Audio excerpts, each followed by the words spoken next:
Something big is happening inside the Labour Party right now. After months of pressure, leaks, and internal panic, Keir Starmer could be about to pull off one of his most shocking U-turns yet.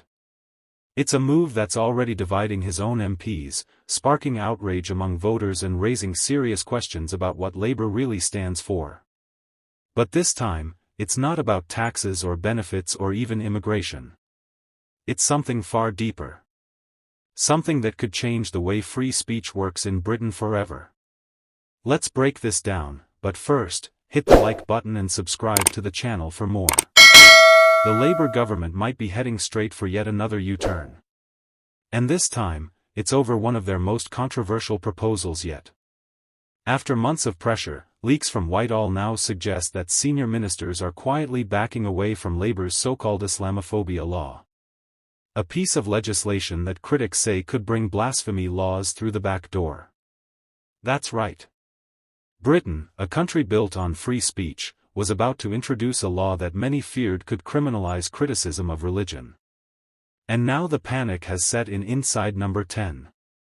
According to The National, key Labour figures have started pulling support from the proposal, including Keir Starmer's right-hand man, Morgan Sweeney, who is said to be adamantly against pushing it forward.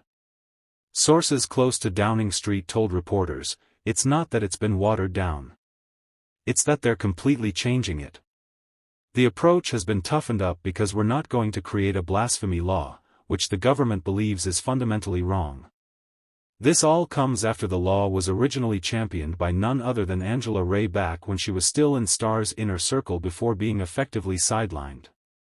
Ray's plan was to bring in a legal definition of Islamophobia that would make anti-Muslim hatred a specific crime under UK law. She justified it by pointing to a reported rise in hate crimes against Muslims. Over 3,000 incidents in 2024 alone. But that argument isn't cutting it anymore. Even inside Labour, there are growing fears that the definition could be weaponized.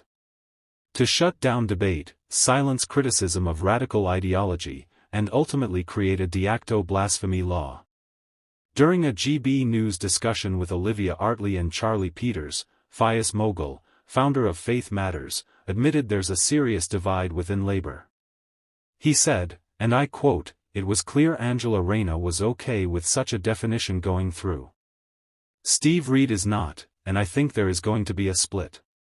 We need to mobilize against this definition because it will criminalize a whole range of people and we don't need more criminalization in this country. The laws are sufficient enough." That statement says it all.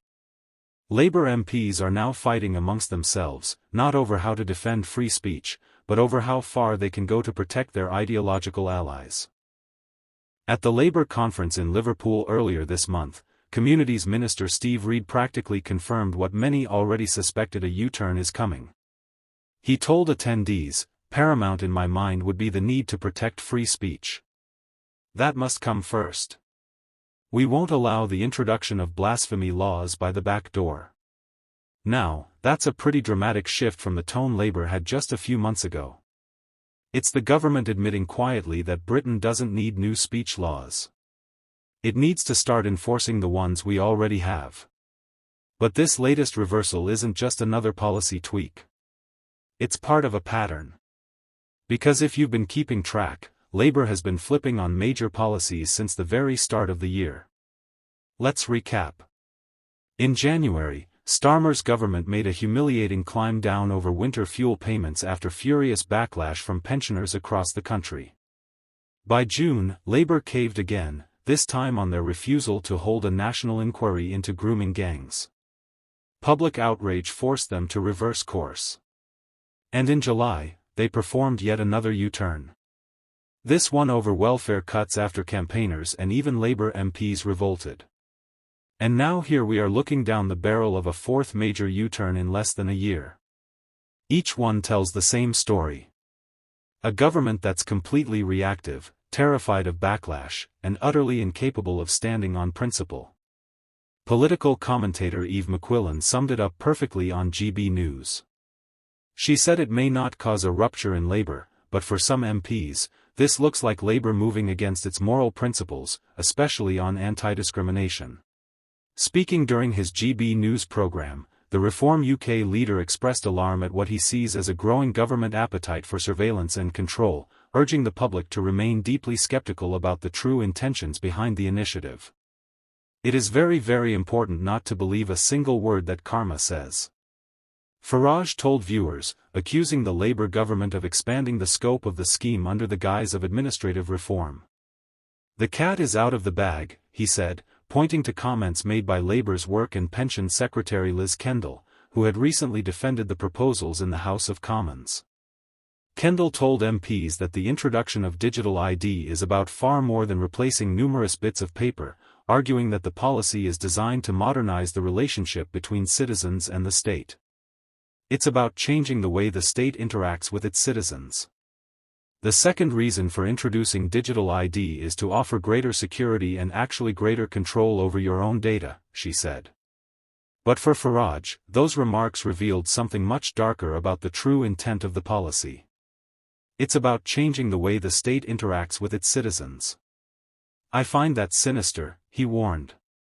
This isn't about convenience. This is about control. The veteran broadcaster and politician was joined in the discussion by former Brexit Secretary Sir David Davis, who echoed Farage's concerns and suggested the digital ID proposals form part of a broader pattern of creeping state surveillance. Remember the drone surveillance? They took your bank account away, Sir David said.